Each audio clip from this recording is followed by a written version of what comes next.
नमस्ते दोस्तों, मैं ऋषिका आज आप लोगों के सामने एक कहानी लेकर आई हूँ। कहानी का नाम है मदद।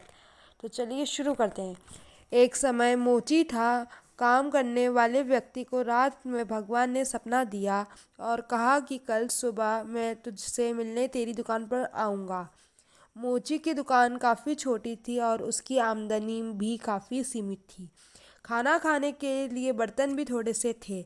इसके बावजूद वो अपनी ज़िंदगी से खुश रहता था। एक सच्चा ईमानदार और परोपकार करने वाला इंसान था। इसलिए ईश्वर ने उसकी परीक्षा लेने का निर्णय लिया। मोची ने सुबह उठते ही तैयारी शुरू कर दी। भगवान को चाय पिलाने के लिए दूध, चाय पत्ती और नाश्ते के लिए मिठाई ले आया। दुकान को साफ करवा भगवान का इंतज़ार करने लगा। उस दिन सुबह से भरी बारिश हो रही थी।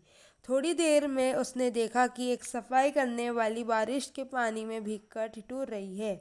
मोची को उसके ऊपर बड़ी दया आई और भगवान के लिए लाए गए दूध से उसको चाय बनाकर पिलाई। दिन गुजरने लगा। दोपहर 12 बजे एक महिला बच्चे को लेकर आई और कहा कि मेरा बच्चा भूखा है, इसलिए पीने के लिए दूध चाहिए। मोची ने सारा दूध उस बच्चे को पीने के लिए दे दिया। इस तरह से शाम को 4 बज गए। मोची दिन भर बड़ी बेसब्री से भगवान का इंतज़ार करता रहा। तभी एक बूढ़ा आदमी जो चलने से लाचार था आया और कहा कि मैं भूखा हूँ और अगर कुछ खाने को मिल जाए तो बड़ी मेहरबानी होगी।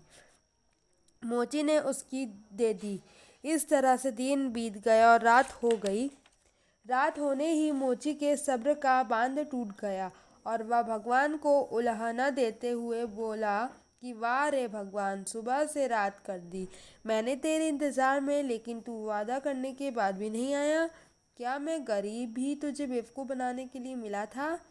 तभी आकाशवाणी हुई और भगवान ने कहा कि मैं आज तेरे पास एक बार नहीं 3 बार आया और तीनों बार तेरी सेवाओं से बहुत खुश हुआ और तू मेरी परीक्षा में भी पास हुआ है, क्योंकि तेरे मन में परोपकार और त्याग का भाव सामान्य मानव की सीमाओं से परे है। शिक्षा: किसी भी मजबूर या ऐसा व्यक्ति जिसको आपकी मदद की ज़रूरत है उसकी मदद जरूर करना चाहिए, क्योंकि शास्त्रों में कहा गया है कि नर सेवा ही नारायण सेवा है और मदद की उम्मीद रखने वाले जरूरतमंद और लाचार लोग धरती पर भगवान की तरह होते हैं, जिनकी सेवा से सुकून के साथ एक अलग संतुष्टि की एहसास होता है। धन्यवाद। जय हो, सदा विजय हो।